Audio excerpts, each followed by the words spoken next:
This is Open Parameter Podcast, conversations about the intersection of life and art with artists from around the world. Come chat with us on our Discord server and get monthly early access to episodes by becoming a supporting member today at patreon.com/openparameter.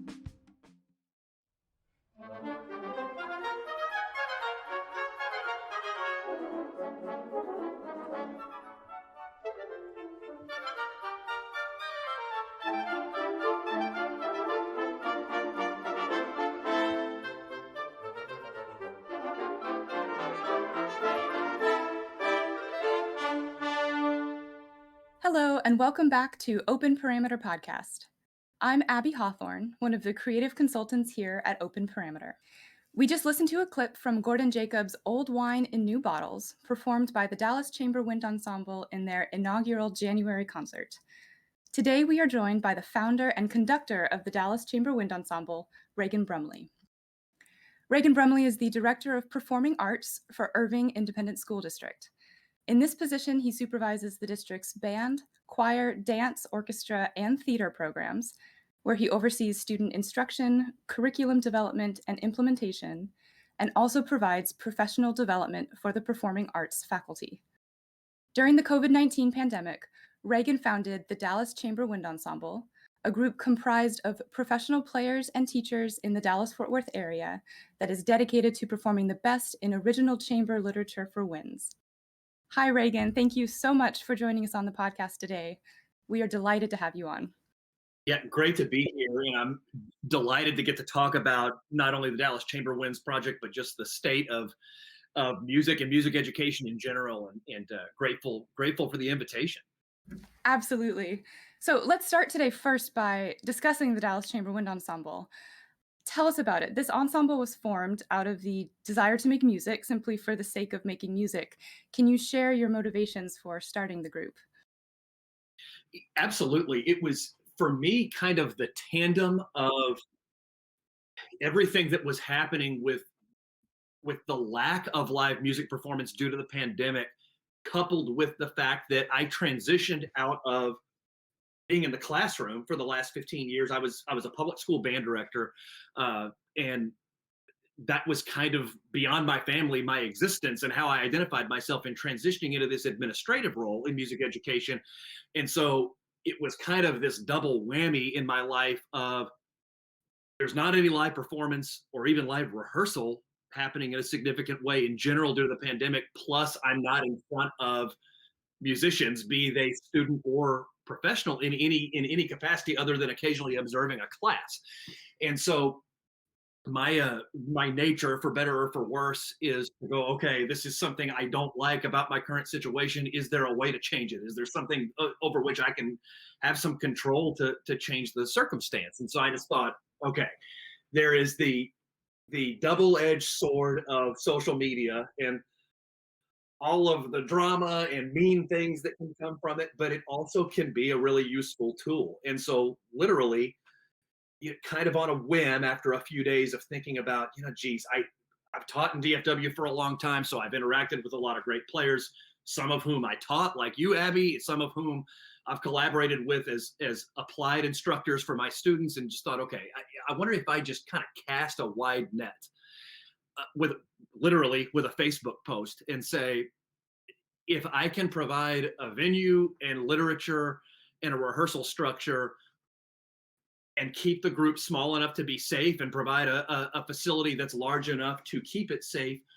would you want to just come play for the sake of playing, as you stated in your question, Abby, and let's see what happens. And my hope was that perhaps we'd get 8, 9, 10 players that were solid enough players that would respond, that we could do something, maybe do an octet, who knows what.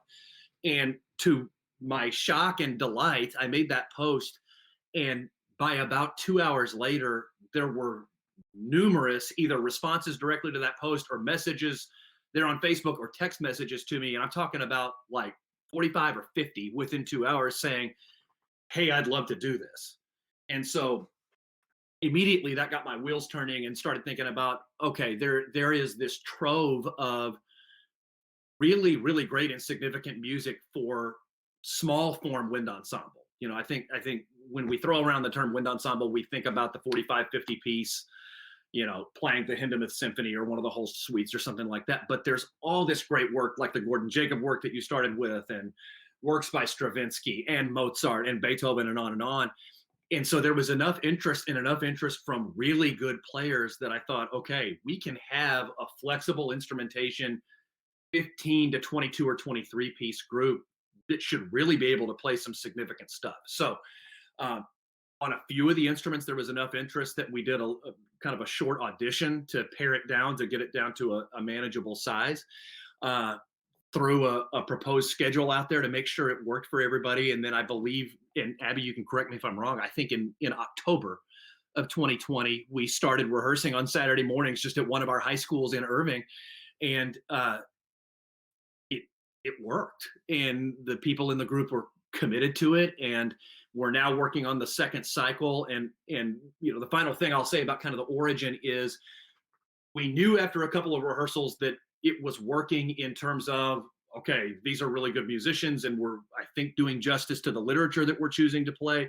Now, will anyone want to tune into a digital concert? Is there, everybody says they miss it, but when push comes to shove, if they've got to find time in their busy day, are they actually going to listen and watch? So we did our initial broadcast back in January, early January of that first concert. And a real-time broadcast had around 100 people hanging out there the whole time. And I was thrilled with that and thought, hey, this is great. That's a good first start. And now here we are 3 months later and there's 1,200 views on it. And so it just makes me think, not only do people miss what they understand as live music, but there's also an appreciation for that particular variety of music. Absolutely. And I checked the YouTube live stream actually this morning. So as of today, which is, we're recording this on March 11th, 2021, there were 1,235 views, which was, it's incredible that people are tuning in. Were there any specific reactions to our original broadcast that were especially impactful to you, people who watched that surprised you?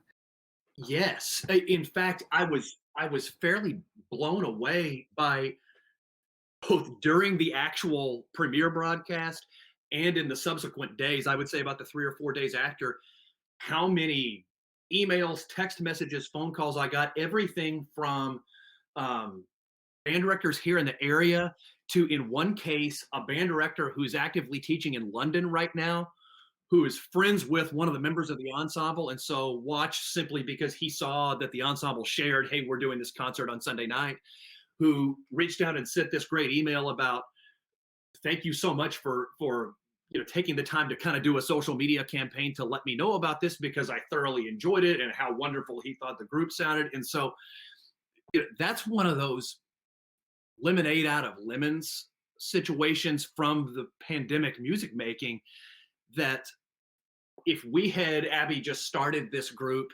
under normal circumstances, pre-pandemic, and hadn't needed to digitally broadcast it and said, okay, we're going to do a concert and it's going to be at a local church or something, we would have been lucky to get 50, 75, maybe 100 people to show up that would have all been here in the Dallas area, and that would have been great. And it's not that success of a performance is defined by how many people see it, but it's nice to have a broad reach and have a lot of people enjoy the work you're doing. And so the lemonade was, okay, here's somebody in Europe right now that just because he saw it on Facebook tuned in and really enjoyed it and got something from it. So yeah, very surprising and very satisfying. Do you see this turning into something that can continue in the post-COVID landscape? Maybe, digitally reaching out to audiences as far away as London or even further. How do you see the DCWE in the Metroplex in a hopefully post-COVID world coming up soon? The short answer is I really, really hope so. And so there's a couple of prongs to that answer. With the assumption that the player availability, the players that comprise that group, remains consistent enough after things go back to quote normal, whatever that ends up being. But once people come back to some sense of having a more consistent schedule and more gigs, paid gigs, and I'll come back to that point in a moment, that if that player consistency stays there, my vision is we need to perform live and we need to be in the room with consumers of music, because there is an aspect of that in my opinion you can't replace digitally, of feeling the excitement of a live performance and the nonverbal communication that an audience member who's really invested experiences with what the performers are doing. But I not at the exclusion of the digital footprint. My hope would be that both coexist harmoniously with one another, no pun intended there, and that we can continue to have that kind of large digital footprint and hopefully continue to grow that. Now, the catch is this. What Abby hasn't talked about yet is it's a sheerly volunteer group at this point. And in a perfect world, I would love it if there's enough legs, if you will, to the group that at some point, and I realize this is probably a several year thing you're talking about, that there's enough backing there and enough support for it one way or the other that there could be some type of compensation for our players. But that's a huge what if. And so in the meantime, there's people like Abby, there's people like Jacob Muskis comes to mind. That's our principal trombone player. He's a first call pro player in DFW. He subs with the Dallas Symphony, he subs with the Dallas Winds and the Dallas Opera, on and on and on. So when again reality kind of reinstates itself and he's got to make a decision between, do I make my schedule work based on this volunteer group that hopefully he enjoys, but I've got this paying gig on the table? I understand that at some point we got to pay the bills. So my hope is that I can do a good enough job as the front person for the group of finding a way, scheduling wise, to make it work for our active players so that they could do both. I know you've touched on this a little bit, but especially during the pandemic, when you were reaching out on Facebook over the summer and asking if anybody wanted to perform with this group. During the pandemic, there's been so much accompanying social and artistic and musical isolation. What have you found to be special about the DCWE and its place here right now during this time? Yeah, that's a great question. A couple things come to mind when I reflect on that. Number one, I'll share a personal feeling.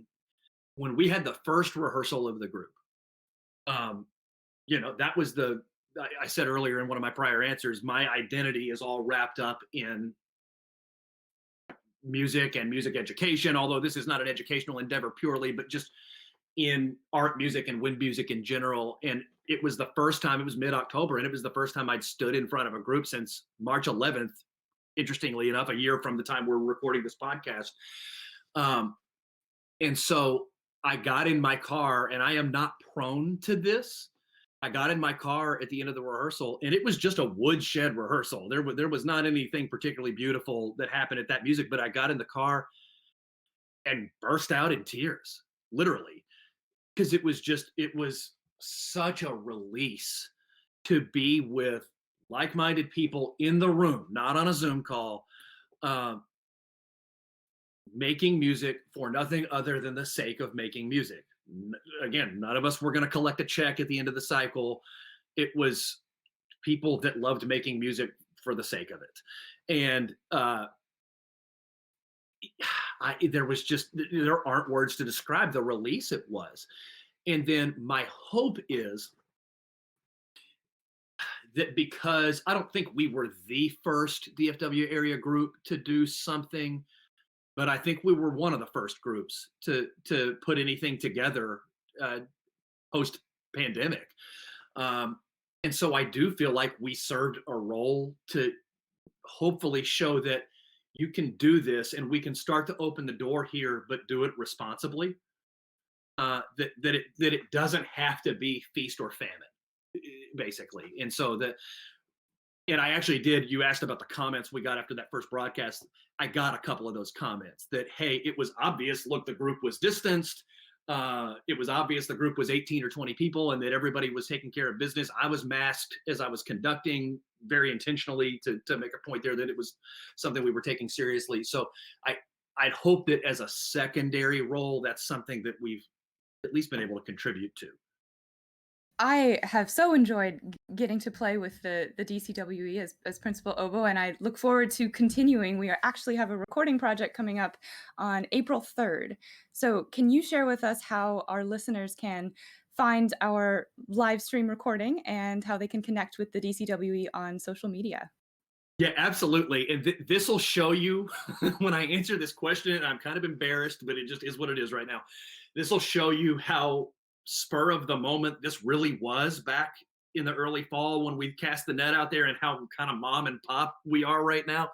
Is you can follow my personal YouTube channel, Reagan Brumley, which right now is where those broadcast links live, and where the premiere that Abby just referenced in April will take place. But then we also have an official Facebook group that's Dallas Chamber Wind Ensemble, and it's an open group, so anybody can follow that.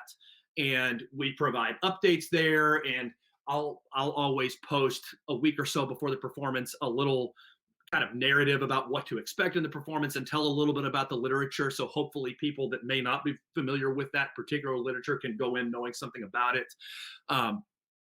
So definitely would be appreciative and grateful for anybody who would be willing to follow us on that page. And then I promise at some point I'll do an actual ensemble dedicated channel, because there's also like links of my old high school marching bands and stuff on there that probably you don't need to watch. So yeah.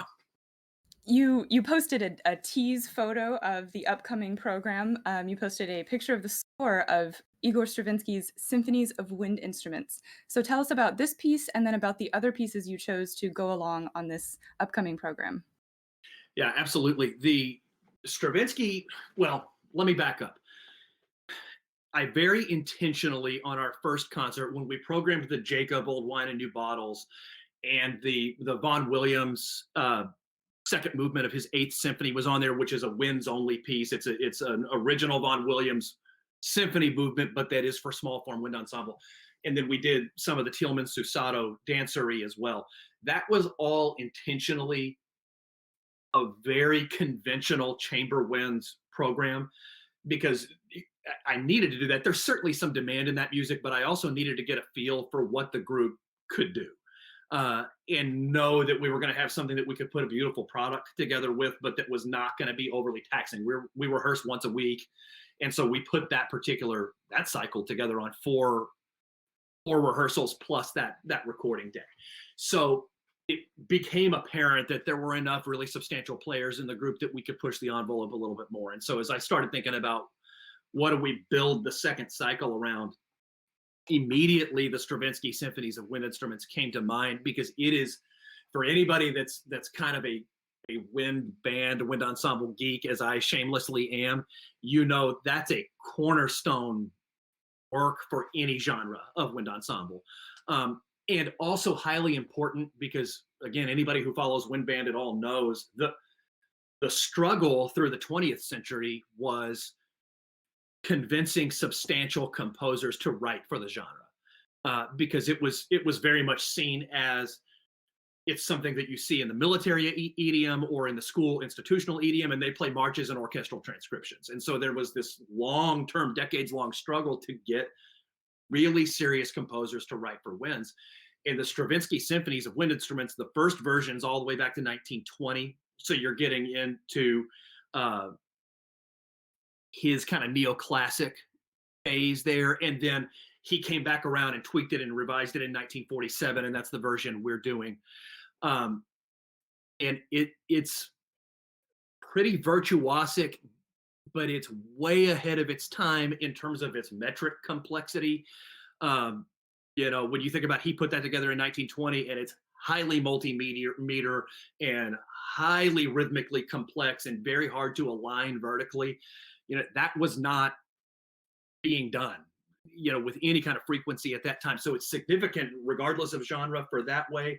And then it was also, to use the kids' term, use throw around here now, a little bit of a flex, like, look, we can play this. That this little, put together group that's a volunteer group, we can play some serious stuff. So there was definitely that flex aspect for sure. And then we are putting with it the Paul Dukas Fanfare for La Paris, which is very standard brass literature, and we're blessed to have some really, really excellent brass players, and so we'll open the concert with that. And then something kind of fortuitous happened. I had a lyrical piece that I wanted to put in the middle of the program in mind. And again, it re-enter Mark Zuckerberg and Facebook here. So I'm just scrolling Facebook one night, and I see that I've been tagged by Jordan Doss. That's one of the horn players in our group. What is this? And so I go to the tag, and it's actually a tag on one of John Mackey's Facebook posts. If you're not familiar with John Mackey, he's like the most it dude of it dudes in wind band literature right now, and a great guy. And so it was John talking about that he wanted to do a chamber wind setting of his previous full band piece, Hymn to a Blue Hour, which is gorgeous and really one of his first forays into truly lyrical writing. And so Jordan tagged me and went, "Hey, Reagan, FYI." And so I started dialoguing with John about it and said, "Hey, we would love to do this," and looked at what the instrumentation he had in mind was. And it almost worked, except he and the gentleman he was collaborating with to do the adaptation had a sax choir in mind. And at this point, we don't employ saxes in the group. But I said, we do have a full horn section because of some of the other literature we've done. Would you be willing to adapt it for the same instrumentation, but full horns instead of sax? And he went, "You know what? I think that'll work." And he did. Because he's a good guy. And so that's going to be a cool thing too, is we'll be the first group to perform this brand new setting of his Hymn to a Blue Hour. And it's gorgeous. We just did our second rehearsal on that piece. And I know I'm loving working on that. I hope the players are too.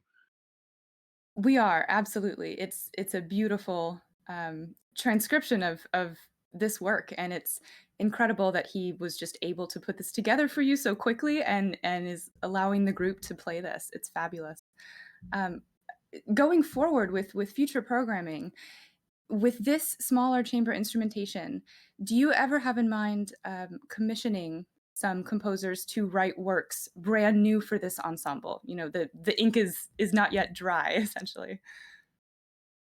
Without a doubt. And in fact, commissioning new works in general is something that is a passion of mine. And I was a mutual friend of ours, actually, Abby Brad Kent, he was my major professor in grad school. He was my conducting professor. And I was younger than I should have been to be studying conducting. But one of the major takeaways from my time with Brad is, if you really love the wind ensemble genre, as you say you do, you have an obligation to further the library of literature that exists. And it's real small if you talk about those master composers. And so let's find the new master composers, and let's keep forwarding the genre. When I was the band director at Highland Park High School, we were fortunate to participate in a consortium that yielded a new grade 5 wind band piece. And so that was something I was proud of doing at the high school level that you don't see quite as often at that level. We gave the high school premiere of another one of John Mackey's pieces, The Night Garden. But my interest now is way more in, as you alluded to, finding that really great talent that people don't know their name yet. And because of the nature of our group with Dallas Chamber Wind Ensemble, we can do that. We're not selling subscriptions. We're not trying to sell season tickets or anything like that. And so we don't have to try and figure out how do we keep these subscribers happy. We can just go out on the limb, and if we think something is of artistic merit and somebody has talent and can bring it to the table, we can play it. So yeah, that's very much on the radar, and something that I think we have an obligation to do. Excellent. For more information for our listeners interested, tune into the upcoming Dallas Chamber Wind Ensemble performance. You can find more information about the DCWE on Facebook or on Reagan Brumley's personal YouTube page. Let's transition a little bit to discussing COVID-19 and music education. The pandemic has, of course, stretched educators in all disciplines, but especially in music and performing arts education, there's such a technological challenge to try to offer some semblance of a music performance class to online learners. Can you share with us some of the most pressing challenges faced by the Irving ISD Fine Art Department this last year due to COVID?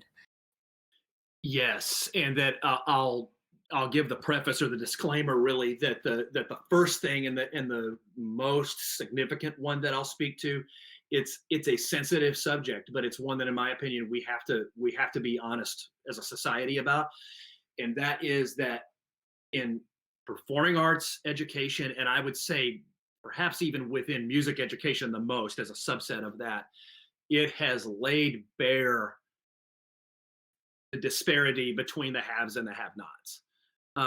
And because of the job transition I just went through, I've been in a unique situation to see just how intense that gulf is. I don't want to belabor the point, but to set up some context, I mentioned that the last 9 years of my life, I was at Highland Park High School, which for our non-Texas listeners, that's the most affluent high school, comprehensive high school in Texas, and one of the most affluent in the United States. And I wouldn't trade those 9 years for anything. There are kids that I think of that I taught there like my own children, and it was incredibly rewarding. But they didn't want for anything. If we recommended they needed to take private lessons, they just took private lessons. If we recommended that they needed a nicer instrument, they just got a nicer instrument, so on and so forth. So then fast forward to June of 2020, and I transitioned to Irving ISD, which is largely a Title I school district. The majority of our schools are Title I, meaning qualify for federal funding because enough of the students are economically disadvantaged. And the biggest difference I saw was when Highland Park went back to school, because obviously I still have many friends that teach there and I keep up with it. When Highland Park went back to school this fall and had the stay-at-home option versus the show up to school option, the vast majority of those kids were showing up to school largely because the families thought they could take the steps necessary to keep them safe. Many of the households have one parent who stays at home and they parent full time, and so we're more able to cart them back and forth. During the fall semester, in particular in Irving ISD, the vast majority of the students were at-home learners because it was bunches of single-parent households, often with multiple jobs at play, often with the students at the secondary level also working. And so it was just not possible to negotiate everything that was going on. So to get directly to your question, it left most of our teachers in Irving trying to figure out how do you teach orchestra or choir or band, or for that matter, dance or theater on a Zoom. And so what we eventually settled upon, and I've got to give props to the teachers I work with because they're making it work, is ensemble skills are going to not be a thing really this year, or at least during the fall semester. We've transitioned back some this spring as more and more kids have come back in person. But the model, the standard United States model, and certainly Texas model of we're going to work ensemble fundamentals for a third of the class, and then we're going to take these big massive works, massive for high school kids or middle school kids, and work on them for 3 or 4 months. And so what we started to find out is some of the things that maybe we don't adequately make time for because the Texas school music calendar dictates that we're always getting ready for one festival or contest or another, which I don't say in a derogatory term. I mean, man, I did that full out as a band director, but it dictates that.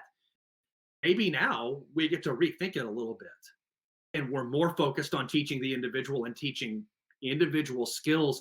And the bet that I am making with them is that for the ones that consistently log on, when you do see them again and we get to start fresh in 21, 22, it might be better than you left them. It might be. We won't know for sure, but I think there's a chance that that's true. You've alluded to this already, but tell us more about what has surprised you in a positive way, despite all of these challenges. What's been something good that has come out of how music and arts educators and their students have been facing this pandemic? I I want to be careful because I'm about to invoke a buzzword, and I usually have an allergic reaction to educational buzz speak, but I bring it up because I think this one is real.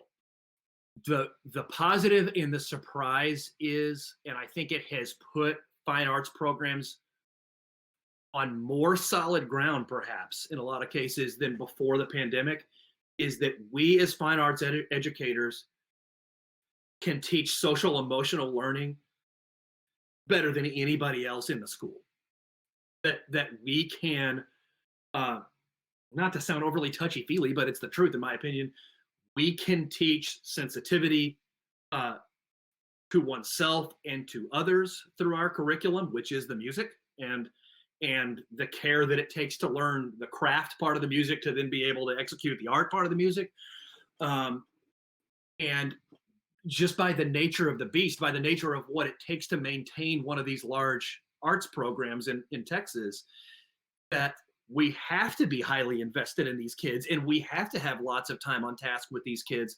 And though a lot of times that's been digitally this year, it's been their band director or their theater teacher or their dance teacher or what have you that has been the most consistent adult figure checking on them and making sure they're okay through this time. And so I think the summary version of that is it has shown to a lot of school administrators where the value really is in fine arts education. That yes, okay, we know the brain science and what that does developmentally, but look at what this does for this whole child. So I think that's been a big win out of all of this. Can you share with us any lasting impacts that you see from this COVID year on the landscape of arts education going forward? I hope we can see an increased push to sustain arts education in public schools. You mentioned how vital they are to having a thriving community. What sorts of changes do you expect to see in the years to come? I'm gonna answer with a challenge and a positive that I think are coming from this. The challenge part is in communities like the one that I work in Irving and in other typically highly urban public school districts with lots of economically disadvantaged families.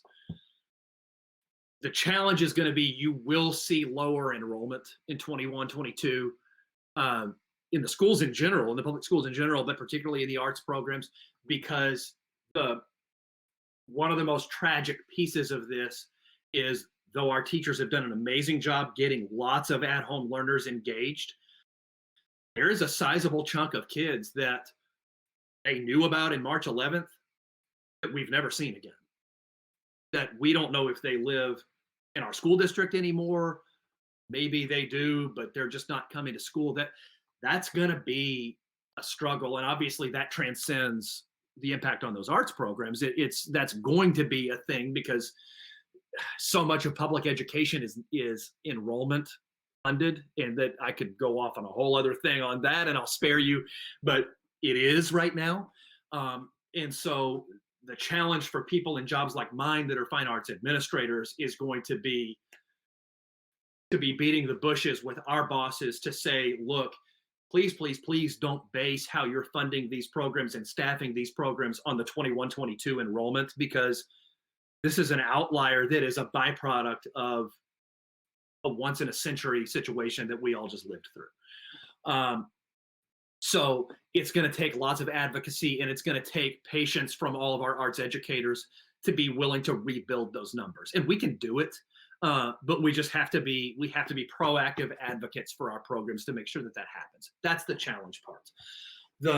The opportunity that I think can really come from this is because of what I said in our previous answer, because I do think a lot of people in decision-making positions in school districts have seen how vital their arts educators are to their campus and to keeping student engagement involved. I think that's going to lead a lot more of those arts educators on those same campuses to have a seat at the table as decisions are made for those campuses. There is a trend that we're several years into in public education called site-based management, where basically it's real autonomy from the campus principal, which there's some good from that because it's keeping it from being totally centralized and it kind of coming from on high, and it can be tailored to that school.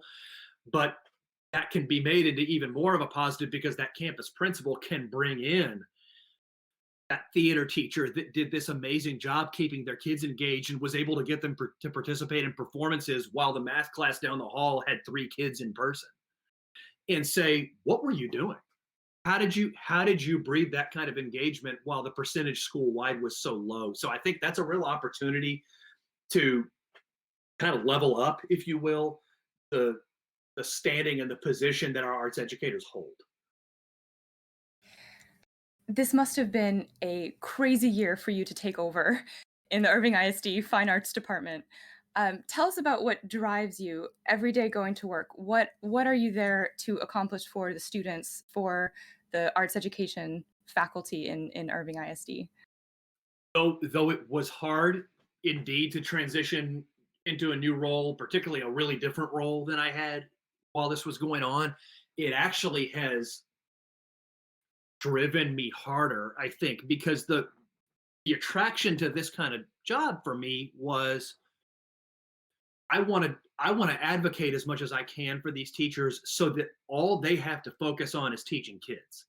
Because when I was in an active classroom role, I was always dumbfounded. And I don't say this in a complaining way, I say it just in a matter of fact way. I was dumbfounded by how much of my day had nothing to do with teaching kids to play their instruments. And so I relished the part of my day that was that. I mean, that's what kept me going when I was in that job. But I mean, it was honestly 5 to 10% of the workday most days, particularly when I went into a head position. And so it was like, wow, if I could be the person that takes a bunch of that extraneous work off of their plates and just lets them get to what drew them into the profession in the first place, which is a passion either for kids or music or both, or arts or both, then I'm going to find that really, really satisfying. And so yeah, the fact that this coincided with COVID made me double down on that, because I mean, you're particularly early in the school year, I would leave classrooms and the teacher, hopefully not because of me, but the teacher would be in tears because it was so literally, and I mean, that was not an infrequent occurrence, because it was so, I am doing everything I can and there's no kids in the room to teach, and I'm having to learn, in some cases where you had teachers that are 55, 60, 65 years old that have been teaching 30 or 35 years, that boom, March 11th, 2020 happened, and now they have to totally relearn how to do everything in an environment in which they're not comfortable. And so seeing these teachers really, really be in a pressure cooker. And so, yeah, the satisfaction is, what can I do to alleviate that? To let you just get to the heart of the matter. Can you share with us some goals that you have for the Irving School District Fine Arts Program going forward, maybe short-term or even long-term goals? There's a couple of broad strokes there, then with tons of subsets, but the couple of broad strokes. One is to do a good enough job of my role to remove as many financial barriers for entrance into arts as possible. And the attraction to going to a district like Irving for me was, I grew up in the Rio Grande Valley of Texas. So down in, if you don't know where that is, down in the Brownsville, Texas area. So I grew up on the Texas-Mexico border. And though my family was very fortunate and we didn't want for anything, we were the exception to the rule in that part of the state. And so my friends that I grew up with, generally speaking, were poor, generally were first generation in the country, and often were second language. English is a second language. And so I have a soft spot for that. And so saw a chance to hopefully over time, and none of this happens quickly, make a difference for some kids that remind me of the kids I grew up with. So that comes down again to advocacy, because in a school district, and again, this is not a bad thing, it's everybody advocating for their little corner of the world, right? So you're constantly vying for funding for the programs over which you have responsibility. So as many barriers as I can remove for as many kids to be able to experience whatever sector of arts education appeals to them, that's a huge goal. And then the second part is, I know for sure that a kid in Irving or Brownsville or El Paso or inner city Dallas, wherever, can play an instrument or can sing or can dance as well as a kid in Coppell, Flower Mound, Highland Park, whatever. There is no fundamental difference there. It's issues, number one, of access, which I already spoke to, but then two, of you as the educator, are your standards the same, or are you inadvertently teaching with the soft bigotry of lower expectations because, well, they have it so tough and everything? And I think the key here is the expectations are the same. The route might be different based on that child's experience. And that's on the teacher to figure out what the route is that works for that community, that group, that individual child. But the standard can't change. And you, in my opinion, do an incredible disservice to a child by preordaining, they're not going to be as competitive as this kid from Flower Mound. Well, yeah, they're not, because you decided they're not. So that's the second part, is together as a group, as a collective group of educators, and our people are really good at this, having the highest possible standards, but being willing to problem solve until we figure out the route. To wrap up for today, I want to ask you about your family pandemic life at home. I remember when your eldest daughter, Scarlett, was born. I was a student of yours at Berkner. I can't believe how long ago it was. What has the reaction from Scarlett and Noelle been to having a little brother? You just had a son, Maddox, born in November. Yeah, that's really been the tale of two totally different personalities there. So Noelle is our 4-year-old daughter, and she thinks that having this little brother is the coolest, best thing that's ever happened to her. She dotes on him and like strokes his hair and all this kind of stuff, and is like, he's like basically a living doll as far as she's concerned. And Scarlett, on a good day, is like, hey, and then she'll walk out of the room. So if we get an acknowledgement that he exists, that's like a huge win, because she had 5 years there as an only child and kind of thought that was how it was supposed to be, and then grudgingly accepted Noelle once she could talk and kind of do things. And so now this is just another person taking up resources as far as she's concerned. So that's a work in progress, but it's been great. And again, I feel, as horrible as the pandemic has been for people, I feel guilty almost saying this, but it's honest, that for our family, some good has come out of it, in that we haven't been able to go breakneck speed, 60, 70, 80-hour weeks that were happening with some regularity pre-pandemic, that it's kind of made us dial it back. And now as we're starting to slowly reemerge, do we need to put that piece back? Do we, it kind of forcing the issue on, we can trim some fat here in our schedule and still be okay. Well, Reagan, thank you so much for joining us here today on Open Parameter Podcast. It was a pleasure to speak with you. And I know I'm looking forward to participating in and listening to the upcoming Dallas Chamber Wind Ensemble concert, and I can't wait to see all the great work that you are doing in Irving ISD. So thank you so much for being here with us today. Thank you so much. Thanks, Abby and Del, both, for the invitation. And this was a treat. I thoroughly enjoyed the conversation, and eager to share the word about the podcast also, because I think you're doing really, really valuable, important work. So thank you.